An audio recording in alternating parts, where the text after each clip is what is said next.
एक अपने यहाँ आचार्य पूज्यपाद स्वामी महाराज ने लिखा है कि गुरु भक्ति संजमीन तरंती संसाय सायरम घोरम, कि गुरुओं की संगति और गुरुओं की भक्ति करने वाले को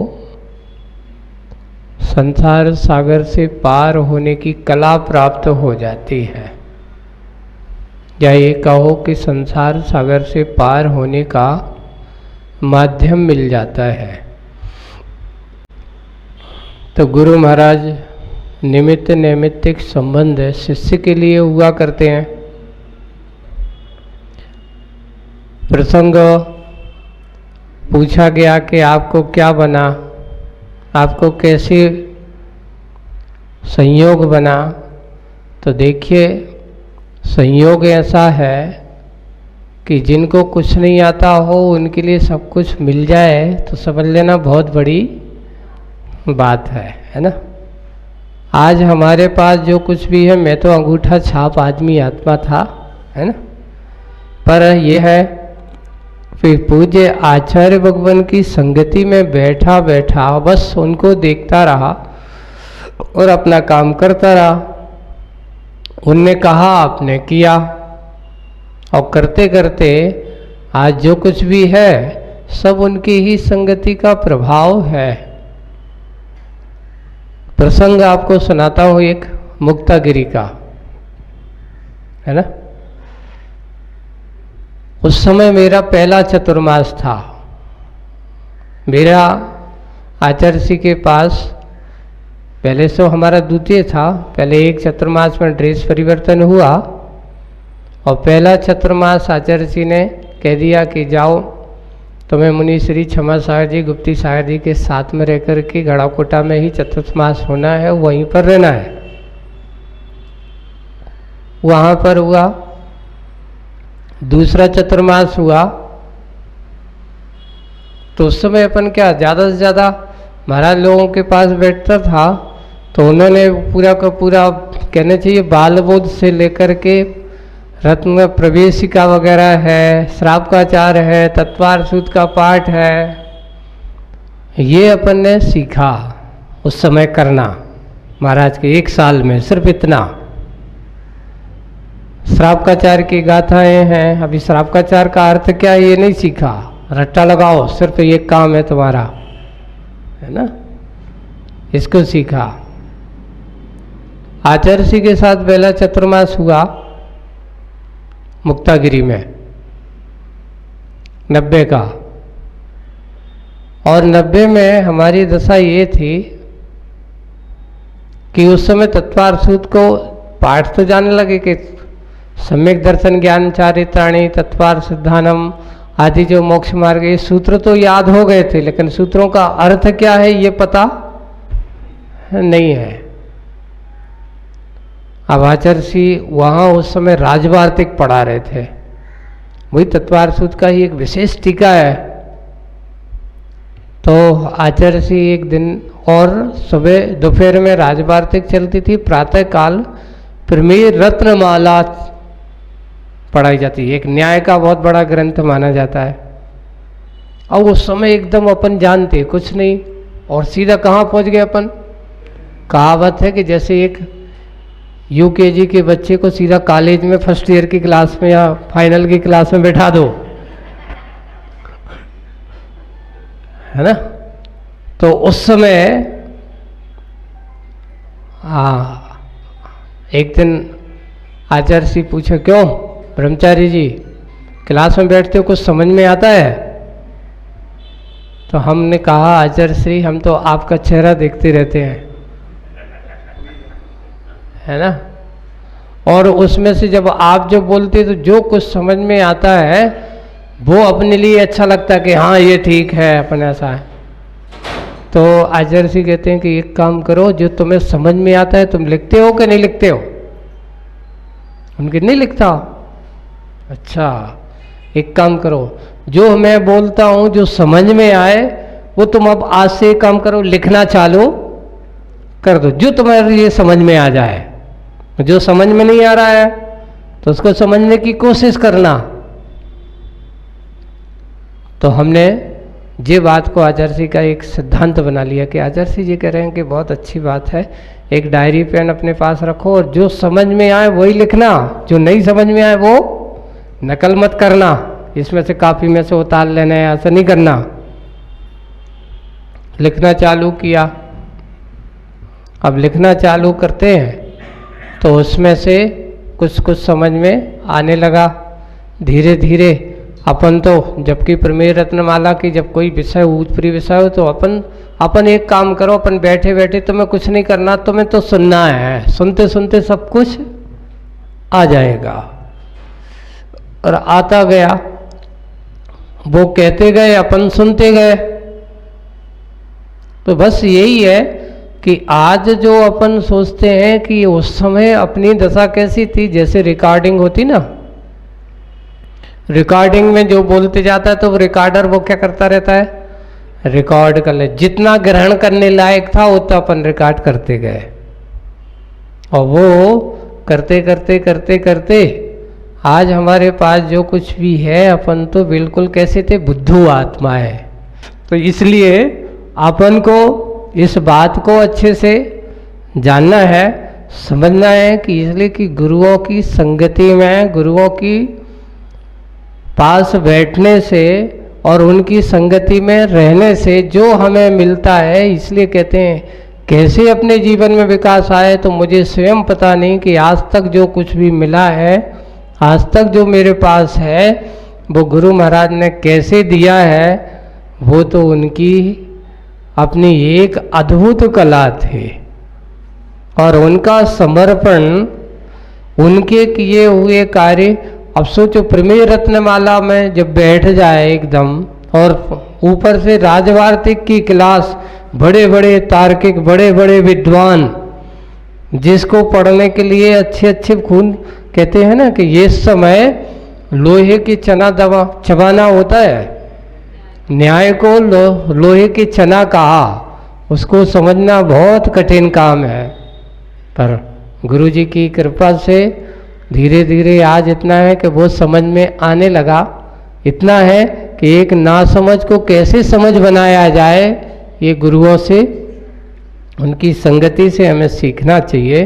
और ऐसी संगति अगर हमें मिलती चली जाती है तो वो संगति ही हमारे लिए इस कलिकाल में और इस काल में, अगर वास्तविक रूप से अगर हमारे लिए ऐसे गुरुओं का समागम अगर मिलता है, गुरुओं की सन्निधि हमें मिलती है, तो वो गुरुओं की सन्निधि और समागम ही हमारे लिए एक नए ज्ञान की ओर ले जाने वाला होता है। इसलिए कैसे विकास किया जाए, कैसे अपने आप की परिणति को बनाया जाए, उस परिणति को हमें बनाए रखना चाहिए। अब अपन जिनकी बात करी गई है ना, सीता ने जैसे ही कृतांत वक्र उनको छोड़ने जाते हैं, पद्म पुराण में उठा करके लिखना, उनके सेनापति और कई दूसरे यहाँ सनातन धर्म में लक्ष्मण जी छोड़ने गए, अपने यहाँ कृतांत वक्र का नाम मिलता है। तो वो उनको छोड़ने जाते हैं और उनको नहीं पता कि हमें कहाँ ले जाया जा रहा है, उनको नहीं पता कि उनको कहाँ ले जाया जा रहा है, पर ले जा कर के बियावान जंगल में उनको वहाँ छोड़ने की बात कही गई, या तीर्थ यात्रा के निमित्त उनको ले जाया गया। और जब वहाँ उनको छोड़ करके वो चला जाने की बात करता है और वो वस्तु स्थिति बताते हैं कि माँ, अब वो उनको बड़े वो रोते हुए आंखों से आंसू छोड़ते हुए कह रहे हैं। तो उस समय सीता ने वो शब्द कहे हैं पद्म पुराण में, आप ये लास्ट में उनके उपसंहार में आप देखेंगे, उसमें कहा कि जाकर के मुझे उनसे कोई शिकायत नहीं, ये तो मेरा कर्म का उदय है। देखिए, एक महान ज्ञानी और साधकों के जीवन में संघर्ष जब इससे विपरीत परिस्थितियां आती हैं, और उस समय उन सीता जी ने बड़े अच्छे अपने कर्म सिद्धांत का चिंतन किया। ये नहीं दोषारोपण नहीं लगाया किनको कि ऐसा कैसे पति हैं जो अपनी ऐसी गर्भवती स्त्री को कहाँ छोड़ रहे हैं, वो भी एक नहीं दो दो जीव जिनके गर्भ में हैं, ऐसे उन कर्म के उदय में उनको वहाँ पर छोड़ने की बात कही गई। तो उन्होंने कहा एक तो मेरे तीव्र कर्म का उदय पहले भी आ चुका है, एक दूसरा कर्म का उदय और आ रहा है, बस मैं तो यही अपने आप के कर्म का चिंतन करता हूँ, बस इतना ही कहूँगा।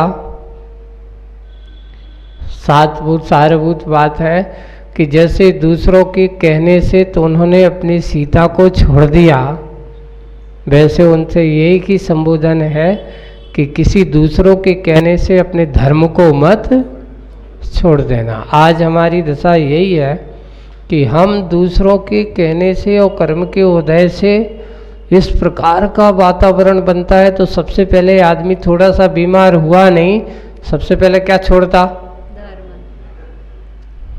मंदिर जाना छोड़ देता। उससे कहो कि आप इस दुकान जाना छोड़ता है, नहीं वो तो जरूरी काम है। क्यों? अगर वो छोड़ देंगे तो हमारी रोजी रोटी कैसे चलेगी? नहीं, उसके लिए कहा गया कि अपनी आत्मा के लिए भी सबसे बड़ी चीज अगर है तो धर्म ही आत्मा का सबसे बड़ी भोजन है। धर्मामृतम च भोजनम, ऐसा आत्मा का भोजन क्या है? धर्म रूपी अमृत का पान करने वाला ही उसका सबसे बड़ा भोजन है। हम उस भोजन को छोड़ करके हम वर्तमान के संसार के भोगों को भोजन समझ लेते हैं। तो यही है, विपरीत परिस्थिति में कर्म का उदय कहाँ से आता है? अपने कर्म का उदय ही हमारी विपरीत परिस्थितियाँ लाता है। कहीं ना कहीं हमारी सत्ता में पड़े हुए हैं ऐसे कर्म।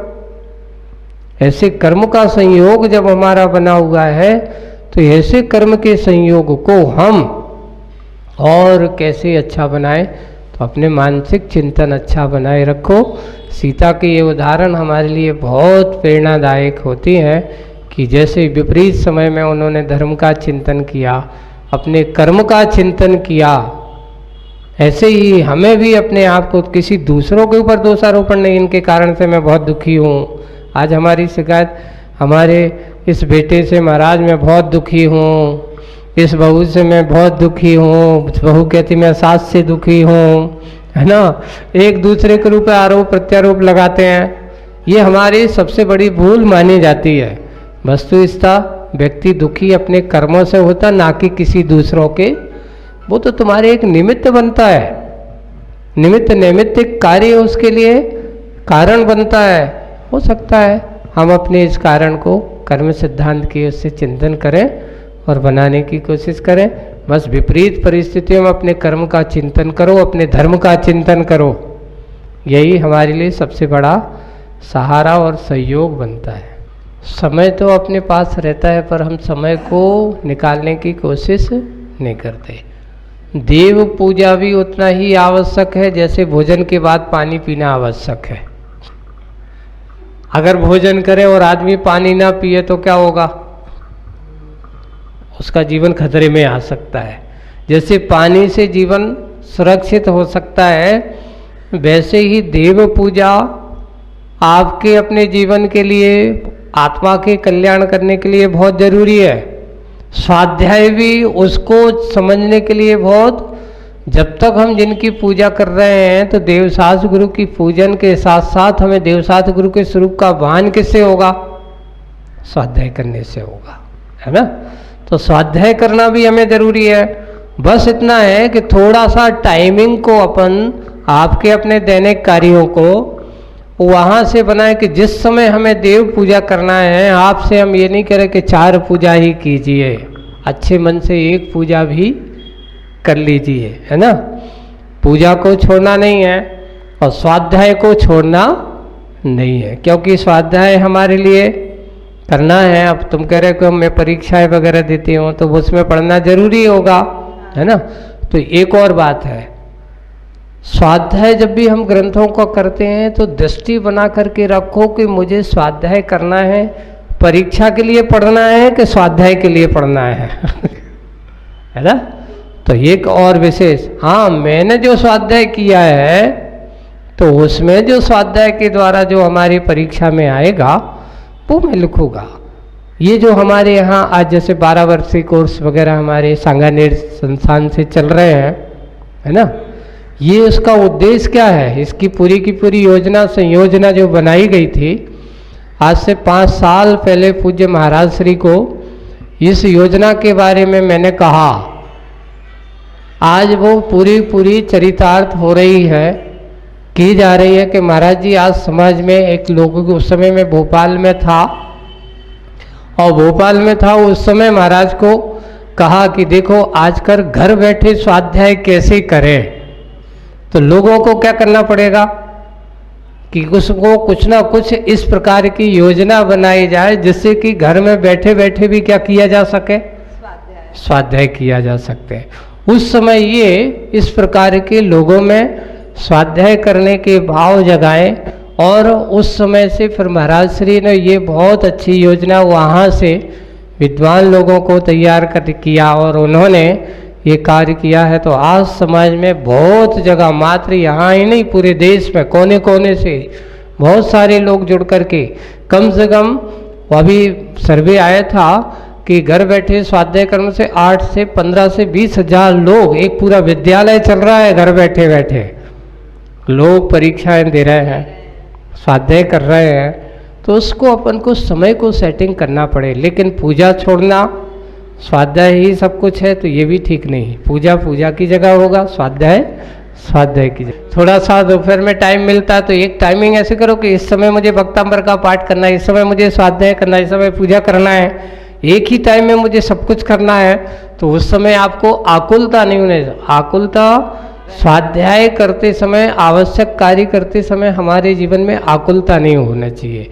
आकुलता है तो उसकी फलीभूत नहीं होता। निराकुल होकर के शांत मन से हो जाएगा, कोई बात नहीं, जितना है वो भी सब हो जाएगा। आज हमारी 5 माला हो गई तो हमारे कभी कभार बैंक एक डिपॉजिट बना लेना चाहिए कि इतनी माला मेरे पास अपनी किस्में है। तो आज अपन 5 मालाओं को अपन कहाँ कर सकते हैं कि आज नहीं फेर पाए तो कल की माला मेरे पास अभी एक्स्ट्रा रखी हुई है तो आज अपन उनकी पूर्ति कर सकते हैं। इसमें बैंक बैलेंस जैसा बना करके रखने में कोई बाधा नहीं है। नियम हमारा कभी कभार है कि हमेशा के लिए नहीं तो फिर चाहते तो बाकी तो कर लेना चाहिए। ऐसा हो सकता है अपने पहले से बना के 2 4 6 8 10 25 अपने बना के बैंक बैलेंस बना के रखो तो वो अपन आगे एडजस्ट कर सकते हैं। जावाणी के ज्ञान से सीधे लोकालो सो वाणी मस्तक नमो सदा दे थो ढोक।